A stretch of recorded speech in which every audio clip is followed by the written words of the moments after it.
show you that generative AI is not going away. And we do not want organizations to feel like they're being left behind.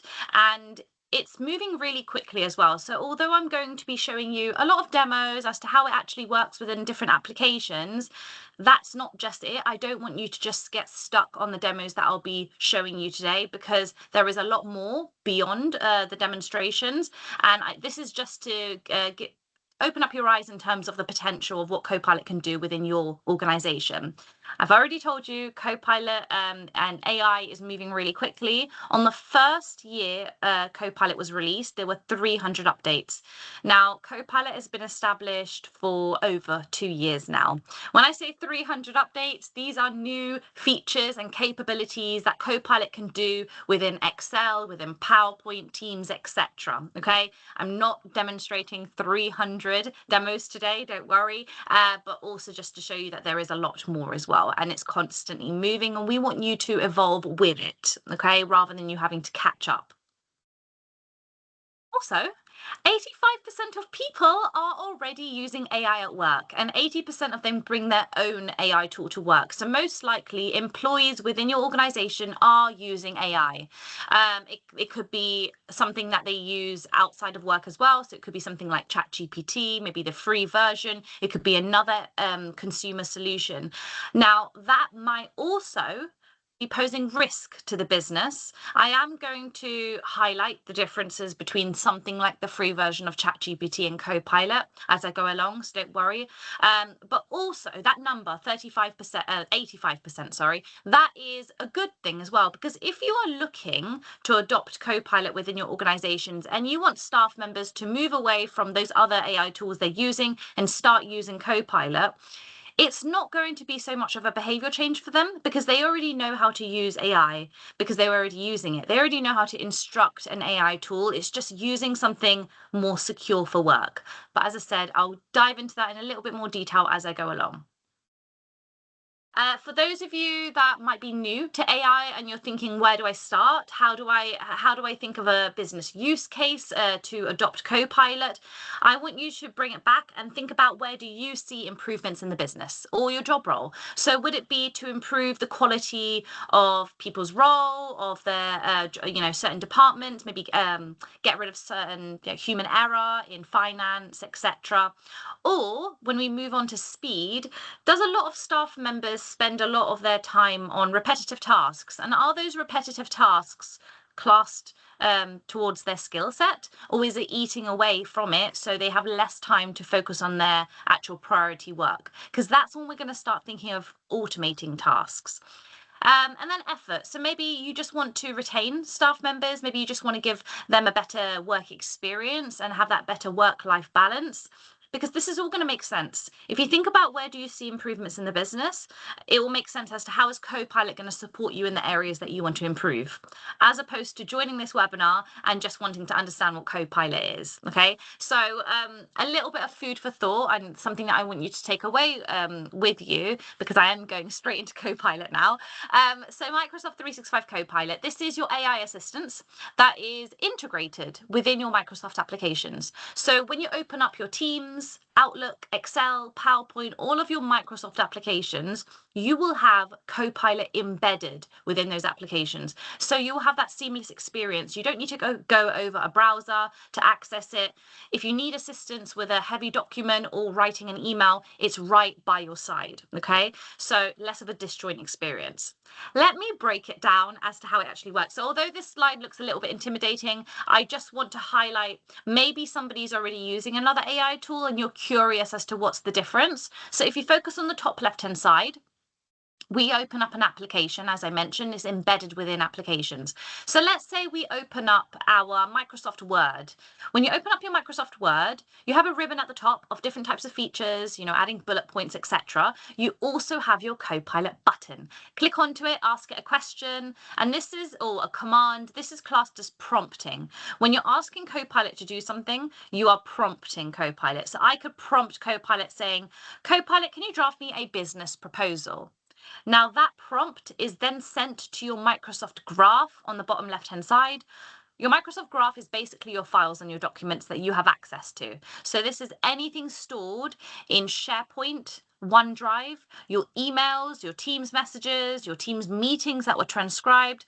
Anything that you have access to, Copilot has access to, okay? It's not anything that your colleague has access to, Copilot will then have access to that as well, okay? Because it respects your permission level. It can't go beyond that. So if you never had access to a financial folder, just because you have Copilot now, you still do not have access to that financial folder, okay? So it respects your permission boundaries. You can also do your internet searches, so you don't have to go on Google or Bing to do your web searches. You can just stay within your Microsoft Word, toggle on web browsing, and it will pull information from over the web as well if you want it to, okay? So you can do the best of both. Okay, so we're still on our graph. Let's say Copilot has picked up some PDF documents. Those PDF documents are then sent to the large language model on the right-hand side. Now, consider the large language model as the brain of Copilot. So it's just trying to understand, what did you just ask it to do, basically? So I asked it to draft me a business proposal. And rather than the large language model just give you a data dump of 15 PDF documents, and you're going to have to open each and every one of them to figure out which one's most important to you, the large language model will collate them together to give you an informed response, just like if a colleague came to gather that information for you. So it will tell you in its own words what it's found, and it would also citate where it's got its information from. So you never really have to second guess Copilot's conclusion, because you'll always get the references as well. So you can open up those knowledge sources. Okay, so hopefully that makes sense and you're still with me. So the apps, the graph, the large language model, they all work together simultaneously. I'm just going to go back to that 85% of people are already using AI. If anybody is using ChatGPT, the free version, by default, it is whatever you ask it or whatever data that you upload into it, it's saved into public data. So you are training that large language model every time you communicate with it, which is why we don't actually recommend using it for business purposes. So, you know, it could just, another organization could basically ask the right type of questions and they will eventually get that kind of information as well. So we don't want that for businesses, which is why Microsoft has created Copilot, and Copilot doesn't do that. So you can confidently ask Copilot questions that you do deem as sensitive within the business. So, you know, financial information, client information, anything that you won't necessarily even want shared with another department, let alone leaked outside of the organization. And Copilot is not trained on your prompts or your data. It has enterprise data protection. So please be reassured that you can use it for business purposes. Okay, so hopefully that all makes sense. I've been sitting on the slide for quite a while, so we will be moving on to the demos now. So I'll build up on this. So it will start off with like basic use, and then I'll start to show you a bit more advanced capability. So we'll start off with Outlook. I'll tell you what's going on before I show my video. So Alex and Megan have both been discussing opening up a new store in London, and they've been going back and forth on emails, and now they have a long chain of emails. I know we've all been there, you know, on a Friday afternoon we've been looped in on a chain of emails, and we have to figure out what's going on. Now when you have Copilot, you have another button that says Summary by Copilot. So you just click onto that and it will summarize that chain for you. So you can just get up to date a bit more quickly. You can decide whether you want to read it yourself, move on to the next email, or reply back. So Megan is replying back and she's clicked on Draft with Copilot. And she's basically saying, Copilot, can you draft me an email to accept my tasks in the inventory? That's it. She's not even mentioning what the tasks are. That's because she doesn't need to. There is a chain at the bottom, as you can see here, and Copilot will figure out what she needs to do. So Copilot will do the heavy lifting for her. You can change the tone, as you can see here. You can change the length of the email to long, short, medium, etc. And then get Copilot to generate you that email. In my next demo, I'll show you how you can get an email to sound like you. But as I said, I'll start with the basics first. So let Copilot generate the email. As you can see, it's come back with a couple of bullet points. Those are the tasks that Megan is taking ownership for. So if she doesn't like it, she can regenerate it so she can get another response, or she can tweak it further. Let's say she just wanted to add an additional point. If anybody have caught what I've typed in, I actually typed in make it into a poem.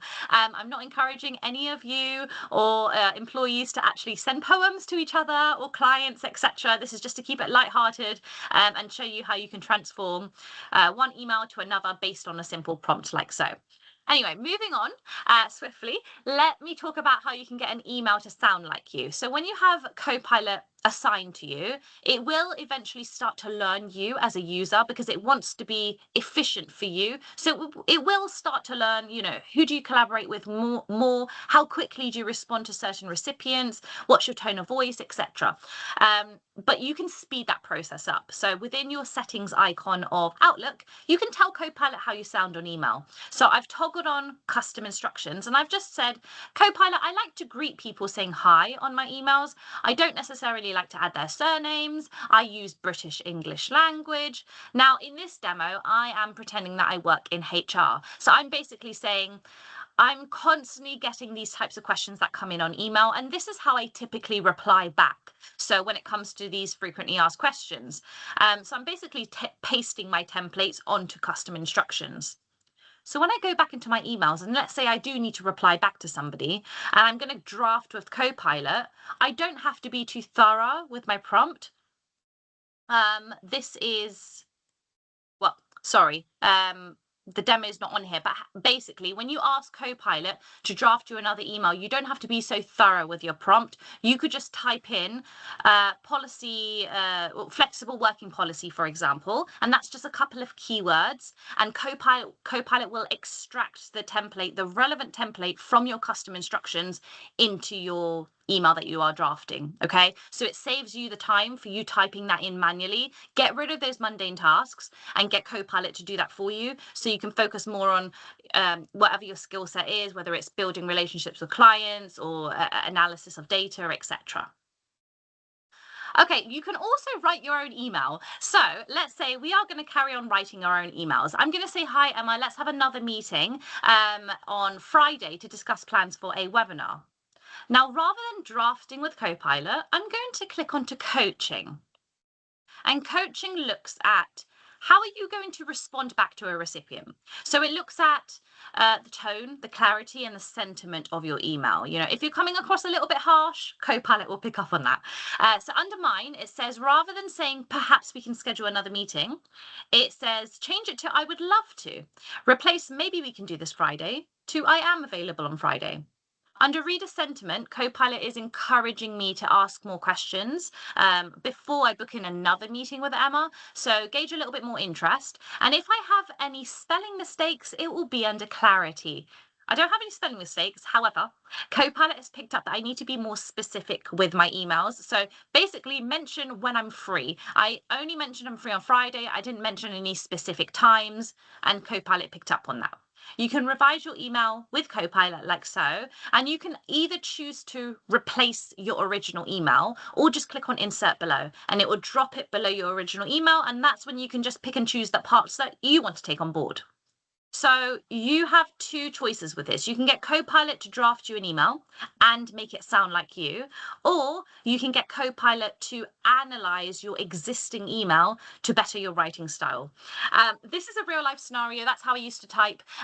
So I used coaching a lot when I first had the Copilot license, and I used to reply back like I'm just talking out loud. So I did used to say perhaps and maybe a lot on my emails, and Copilot helped me basically be more assertive on my emails, but still stay friendly, which helped me get my replies back more quickly than it used to be. And yeah, I'm not more popular than I used to be last year. So definitely Copilot helped me, and hopefully it will help you as well.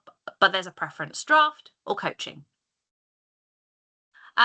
Right. So this was what I was talking to you about the other demo. So it was just in reverse. So I'm just typing in flexible working policy, just a couple of keywords, and then all of a sudden Copilot is going to extract the relevant template, so I don't have to do that manually. Now, What about our inbox? What about when we come back from annual leave and we have to get through our unread emails, when we're back to back on meetings? That is some of our admin jobs that we need to do. So how is Copilot going to support us? So we've got loads of unread emails on the left-hand side. This is based on a recruitment agency on my demo. So just assume they're from different people. Obviously, they're just from myself, but just for demo purposes. I've got a lot of suggested prompts. I've got a little microphone. So if you prefer to articulate your words through speech, you can do that, speech to text. I'm going to write my own prompt. I'm going to say, Copilot, can you have a look at my unread emails and can you categorize them in 3 groups? So it's better to put them in certain buckets. So I'm saying people asking me for new jobs, complaints that have come through, prospect clients that I need to onboard. There is a way of speaking to Copilot. If you only typed in, Copilot, can you summarize my unread emails? You're not going to get something a little so easy on the eye. You'll probably get bullet points of all of your unread emails. And if you had like 50 to 100 of them, you won't find that very efficient. Whereas if you tell Copilot, well, what's important to you, like putting them in those categories, you'll get something a bit more easier to digest. So it's even highlighting time-sensitive messages, which is the complaints, and it's giving me a priority order. So the things that I need to do ASAP that needs my urgent attention, and the stuff that I can address later in the day. So get Copilot to organize your inbox for you. So as I said, I'm not going to be able to show you everything in every single application. Otherwise, it's going to take far longer than an hour. But hopefully you found that useful within the Outlook application. And we'll move on to Teams now. So I'm sure we all have Teams meetings. In order for Copilot to work on a Teams meeting, we have to turn transcription on, okay? And that's how Copilot is going to start working. So I'm catching up on a meeting. I missed it. It was already transcribed. You'll see in a second that the meeting was actually recorded as well. Recording is not compulsory, by the way. It's just in my demo. It's a bit of a bonus, but you don't have to have it on. All the colors at the bottom will show you who spoke when, so you can just catch up on one particular person if you want to. But we're going to focus on Copilot. So we clicked onto Copilot. Again, it opens up a side panel, and rather than catching up with a colleague, eating into their time, or watching a recording that was 1 hour long and realizing there was only one thing that was relevant for you, you can just get straight to the point with Copilot. So I just typed in what decisions were made. And you will get a static summary of what was mentioned, but maybe you just want a little bit more. So then have that conversation with Copilot. And Copilot will come back and say they decided to delay their launch date for this project. You'll see a couple of numbers. Those are citations. If you hovered over them, it will tell you exactly who said what, just to verify Copilot's conclusion. Now, I'm going to dig a little bit deeper. I'm going to say, did they reach a group consensus? So did they all agree to delay this launch date? And I'm showing you this demo when a meeting has ended. Copilot works live during a meeting as well, okay? You don't have to wait until you miss a meeting, etc. You can have your AI buddy live during a meeting as well. But going back to the demo, they delayed their launch date by 2 weeks. I've already mentioned the way you prompt is quite important, so being quite specific. So I'm saying, list me the pros and cons for delaying this launch date. But I'm also saying, can you put it into a table? If you don't mention your preference of formatting, it might come back in a chunky paragraph, in a couple of bullet points. It might not be your preference. I said put it into a table format, and that's exactly what I've got. And 99% of the time we do have follow-ups at the end of the meeting that we need to, we have action items. So I'm asking Copilot, can you tell me what I need to do or what my team needs to do, and put it into a table format as well. So really, really, really good for task management. There's no excuse to forget after a Teams meeting, because Copilot is going to say these people needs to do X, Y, and Z. Okay, so get your action items from Copilot as well.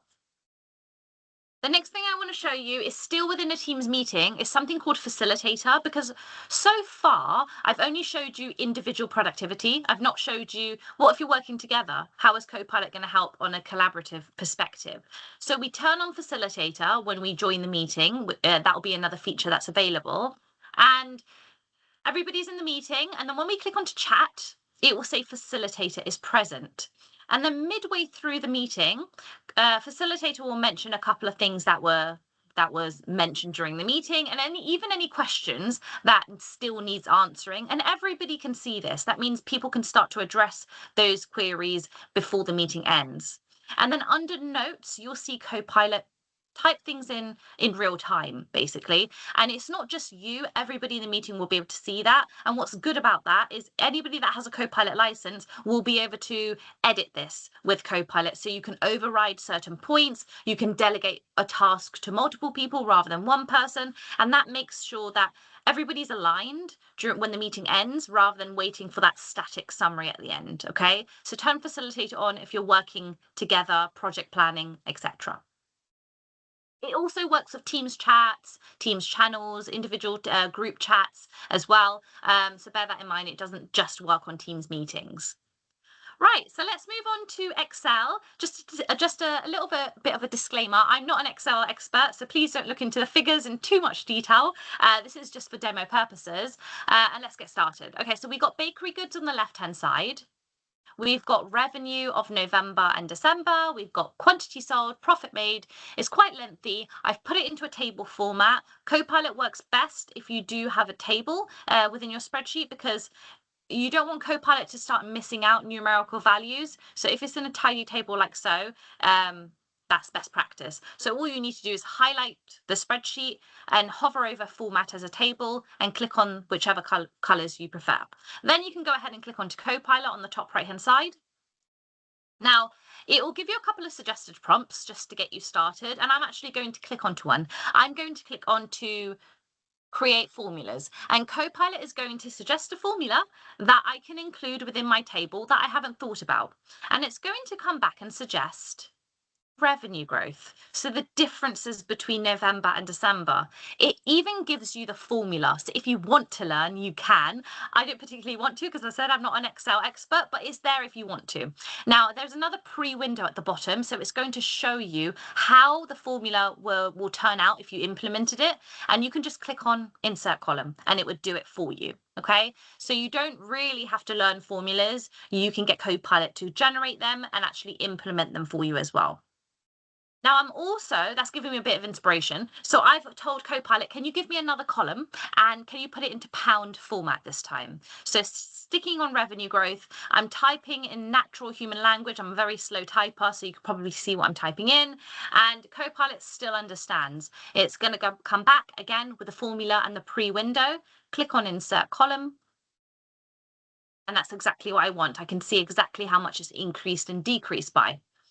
I'm going to show you some conditional formatting. So I don't want to lose anybody in the webinar. Anybody that doesn't know what conditional formatting is, it's basically highlighting cells in a particular color if it reaches a certain condition or a certain requirement. So I'm saying, Copilot, can you highlight the bakery goods in for profit that is less than £1,000?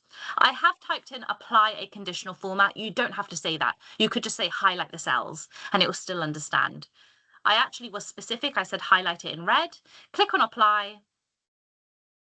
And there we go, it does it for you. A common question that I do get is, for those of you that actually do it manually, can you go back into your conditional formatting settings and edit it? Yes, you can do that manually as well. It's not static. I've just told Copilot to do the same thing, but this time highlight it in green for profit of over £3,500. Click on apply. And as you can see, we can see the bakery isn't doing too badly now with all those pretty colours. You don't always have to highlight cells and colours. You can even add icons. So I'm asking Copilot, can you give me some arrow icons? And in like a traffic cone system, like red, amber, green, and anything under 40%, I want the arrow basically pointing downwards. So it's giving you the pre-window. It's telling you, are you happy with that? I'm going to say apply. And there we go. It embeds the icons within a certain column. Okay, so I'm going to move back to revenue growth, which is the first thing that I asked Copilot to create. So hopefully you can see this. You'll see a couple of minus figures on the last column, which is not good because it's dropped between both months, November and December, and that's not good for the business. Now, I'm not going to manipulate the last column because there's a couple of obviously color highlights already going on that column. But I'm going to ask Copilot, can you create me another column and state red, amber, green?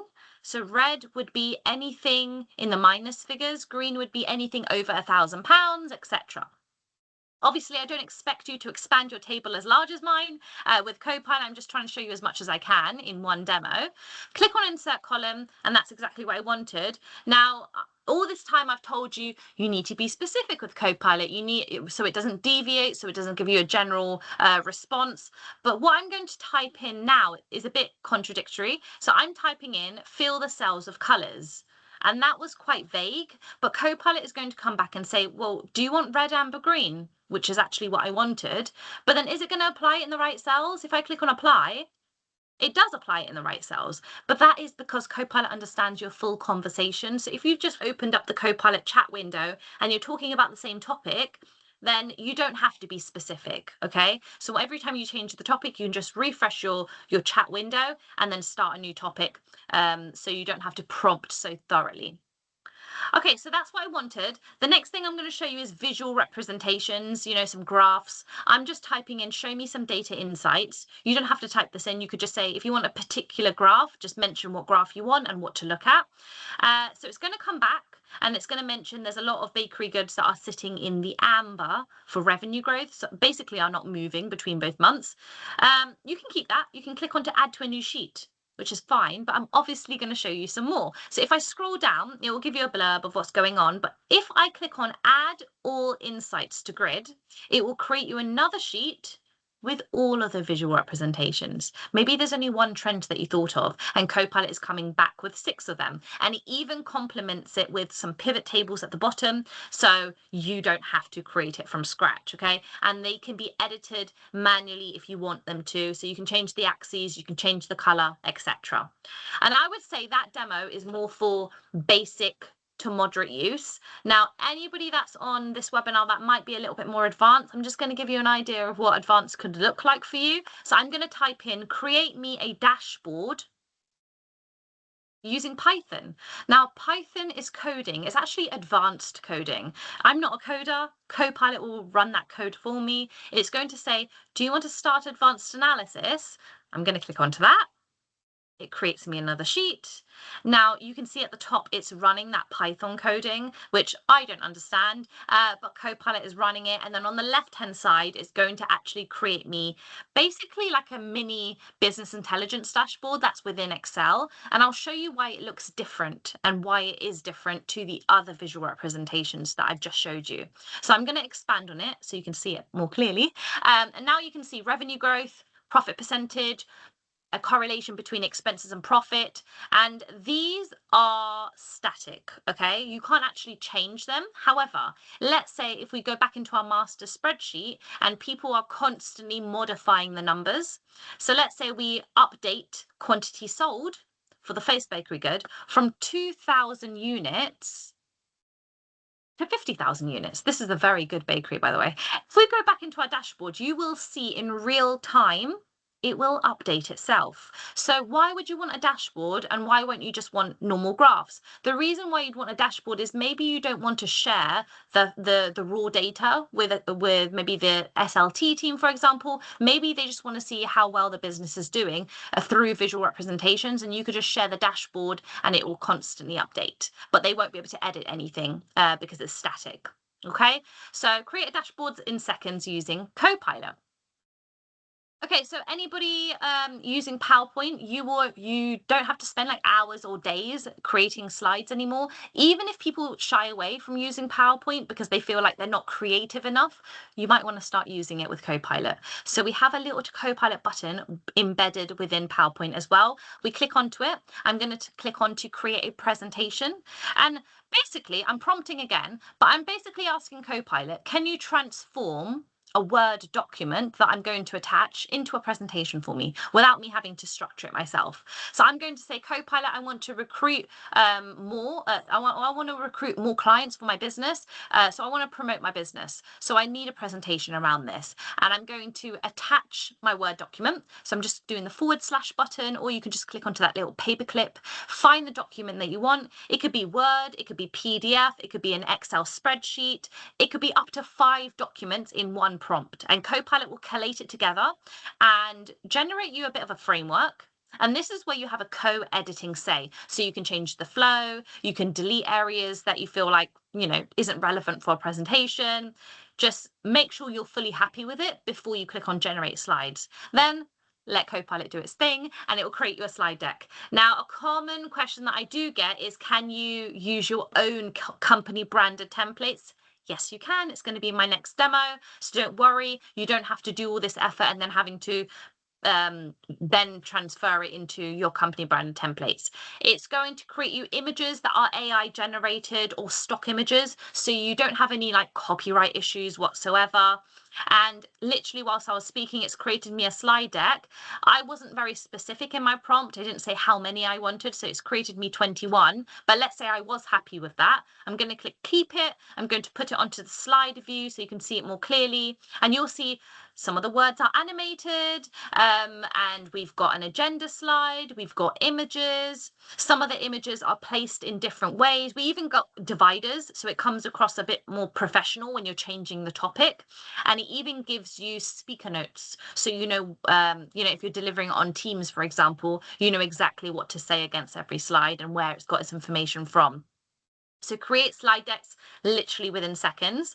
I'm just going to show you how you can use your own company branded templates as well. So you'll have another button that says change design, and then you can just, there's a couple of different tabs. Your organization, which is your company branded templates. There's Microsoft ones, which is the general templates. So let's say I just like the orange experience. If I click onto that, I'm going to prompt again. I have fast forwarded this one because hopefully you get the idea of how to do this. This time I'm going to be more specific. So I'm going to say I only want less than 5 slides. It won't really take into account your intro slide, so it might give you one extra. And literally in a second, you will see Copilot has abided by that orange experience template. So it's uses all those templates, images, fonts. So you don't have to do that copy and paste job later on. So create PowerPoints literally within seconds rather than days. Okay, so we're coming to an end of the demos now. So far I've showed you how Copilot is embedded within applications, how it can help you with your emails, how it can analyze data, how it can create you PowerPoint presentations. Now, what if you just wanted to ask just some general questions? You didn't necessarily want to go into an application to ask these questions, or if you wanted it to look at multiple areas of the business, like a SharePoint site, a couple of emails, a PDF, etc. You go to your Copilot chat. Okay, so this is how it looks. A work and a web toggle. So you will have work for your internal information, web for internet searches. You can have them both on at the same time if you want to. And at the very bottom, there's something that's called prompt gallery. And this is where you can get some inspiration. If you're a little bit stuck what to ask Copilot, you can change the department that you work in, and you can have a look at typical prompts that you could use within your department. You could even save them into your own library that only you have access to, so you can access it a little bit more easier.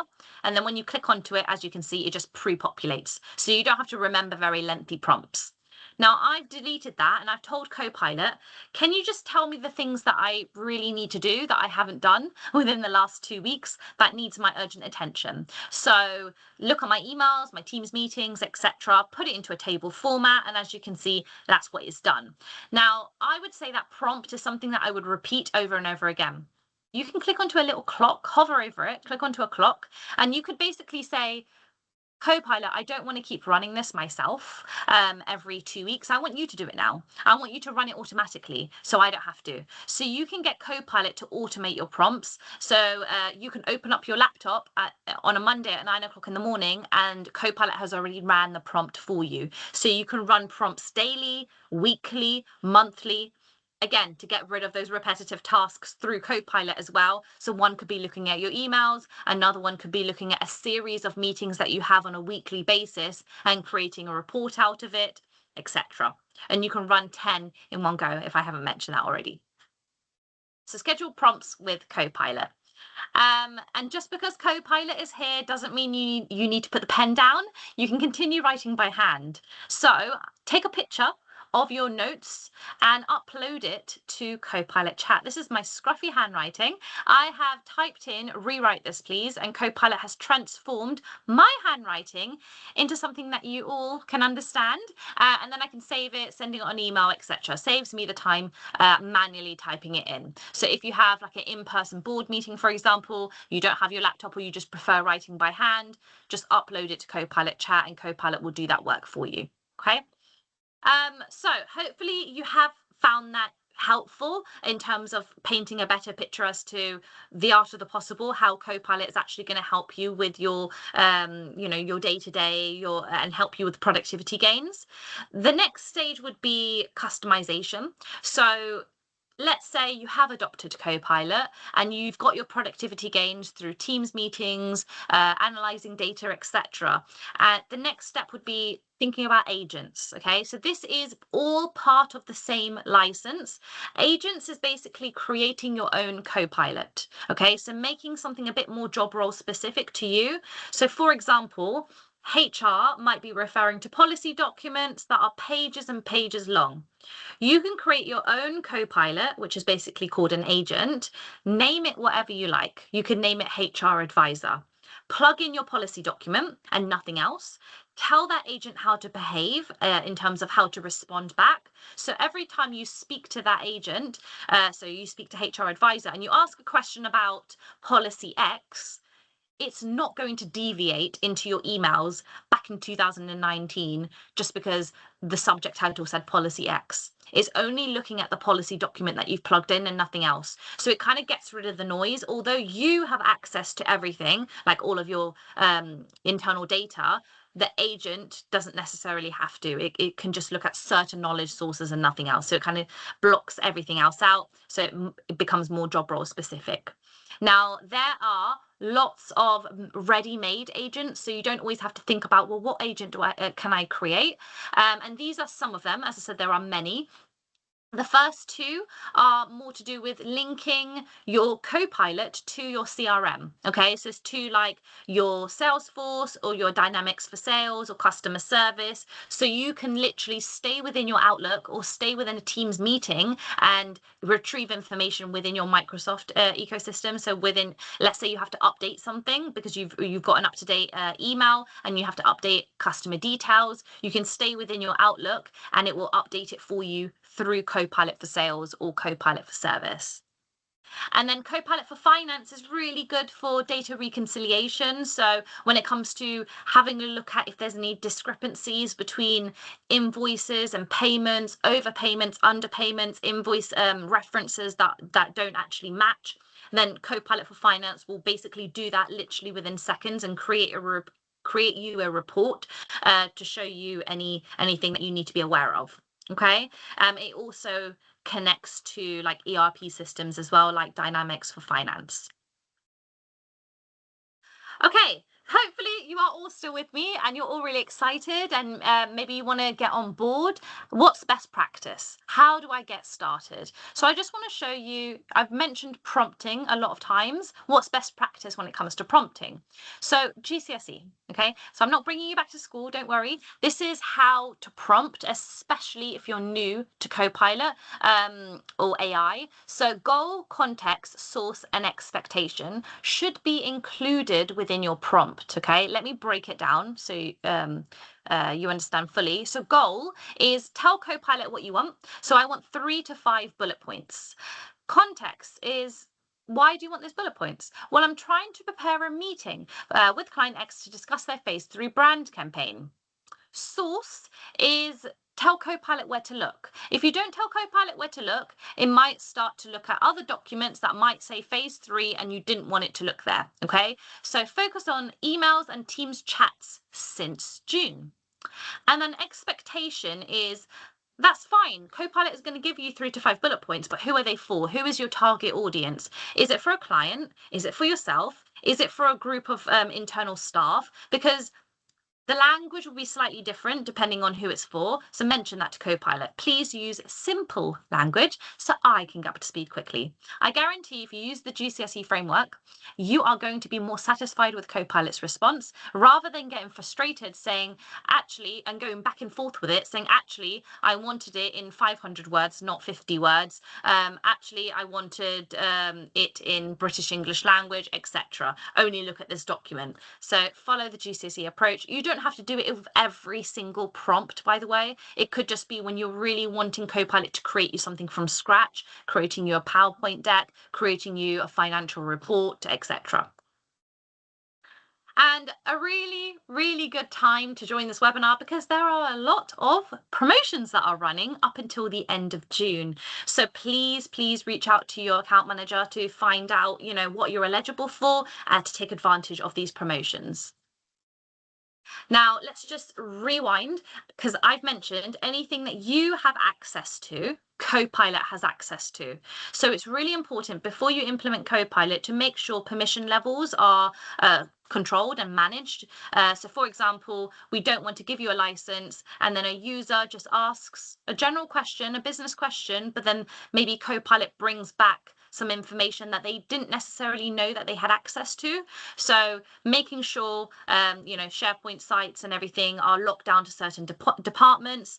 And then there's further controls that you can do if you really want to further govern your data, if you want those additional security solutions, then please have that further conversation with your account manager. But I would say the next steps would be to reach out to your account manager for a readiness assessment to basically see if you as an organization are ready to adopt Copilot, and if you're not, why, and how long it would take, and what's that roadmap to get there. Right, so I think I've whizzed through that.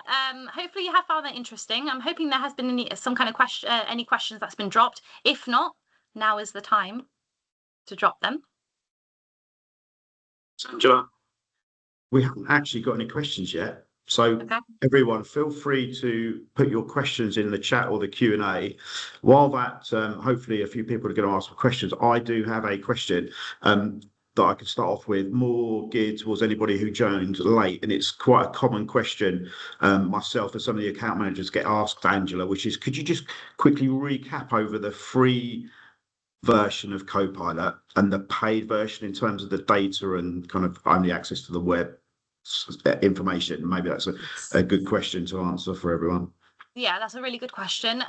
Because some of you might already think that you have Copilot, everything that I've showed you today. You might only have the free version. So the free version of Copilot does not have access to your Microsoft Graph that I mentioned earlier. So things that are stored in SharePoint, OneDrive, your Teams meetings that were transcribed, it doesn't have access to all of that. So if you asked Copilot Chat, which is your free version, a question, it's just going to say, I don't know, I don't have access to that. It's web grounded. It will have access to things over the web. Unless you actually attach a document to it, then it can look at it. Okay. It has the same enterprise data protection, so it's still secure to use.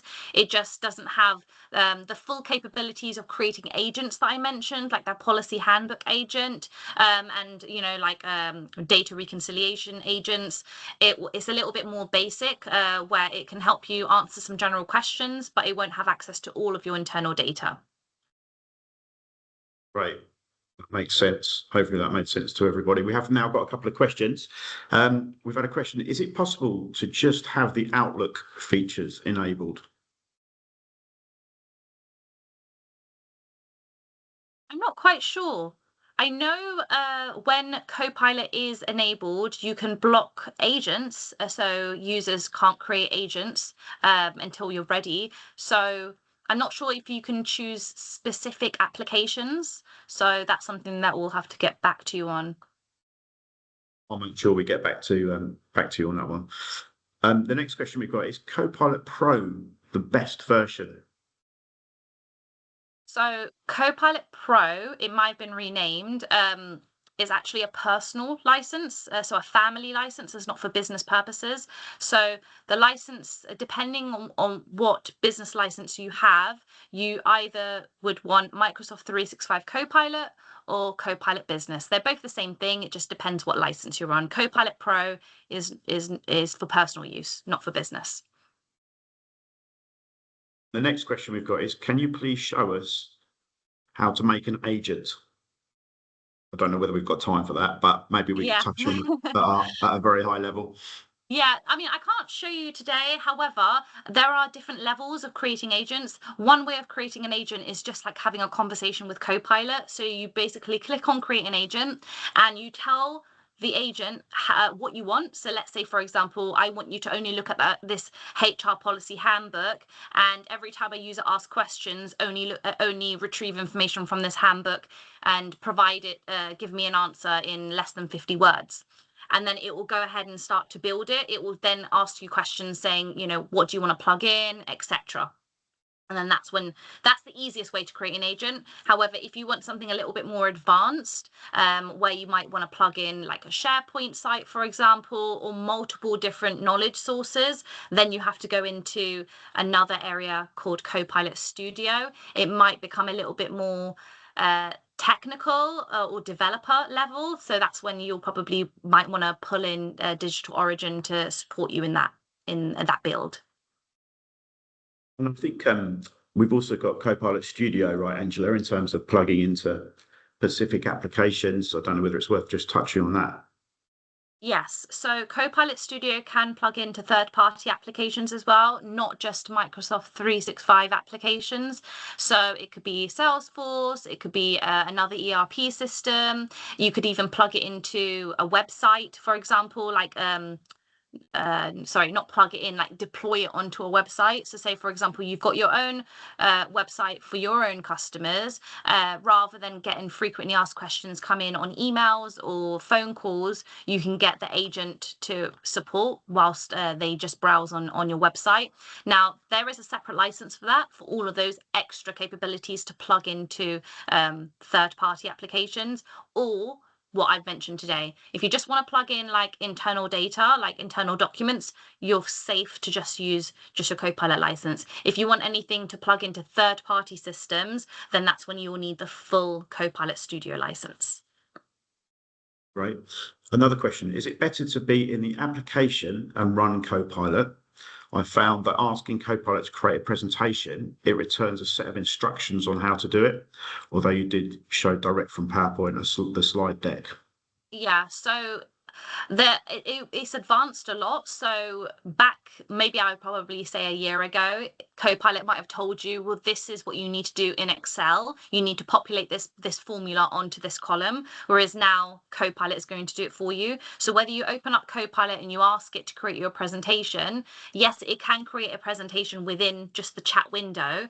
It just won't do as good of a job than if you actually open up your PowerPoint, your Copilot for PowerPoint. Just bear in mind, when you click onto your Copilot button within PowerPoint, there's two options. There's Copilot Chat, which is like the standalone chat interface, or there's Edit With, because you want Copilot to actually create your presentation. So you just need to make sure the toggles are right.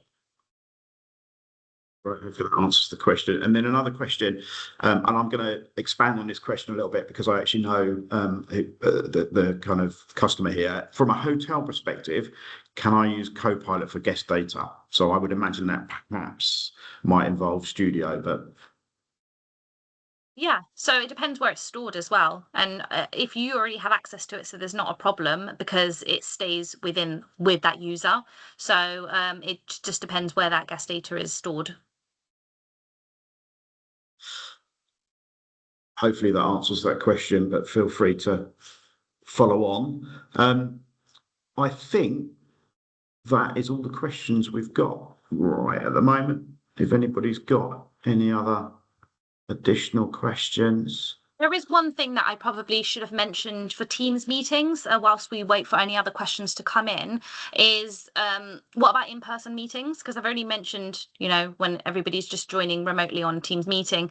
So if you have all joined and you've got a face-to-face meeting, as long as you have a Teams room license, you just need to profile your voice against your Teams license. So you just need to say a couple of paragraphs, and it would recognize your voice. So when you have an in-person meeting, Copilot is going to recognize different people in the room and who said what. Now, if you don't have a Teams room license, then the workaround would just be just setting up a meeting on your own, and then just bringing your laptop or your phone with you, join that meeting and turn transcription on. Obviously, let people know that you have turned transcription on just for note-taking purposes. And it's going to sound like you're the only person that's been talking for the entire hour. But the workaround would be just mentioning people's names during that meeting. So you could just be like, Keith, you can send me that report in 2 weeks' time.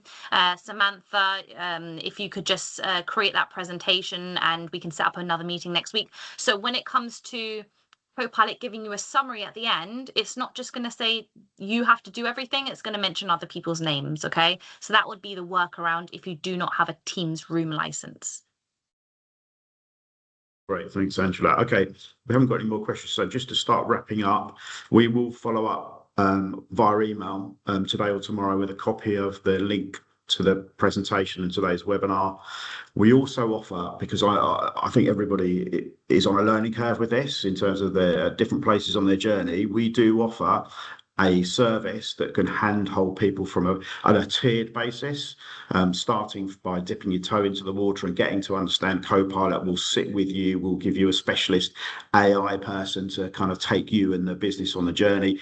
And we can then also start to help build the agents with you and kind of Copilot Studio. There's different tiers, so feel free to reach out. We will put a link on the follow-up email to that service so you can have a look, but feel free to reach out, and we will get in contact with you. And if there are any additional questions, and again, please let us know. Feel free to message me, email me, or any of the team or your account manager, and we will get back to you. I'm just going to have one last check of any questions. No, I think we're good. So thank you very much, everybody, and we will be we'll be in touch to follow up. Thank you. Thanks, everyone.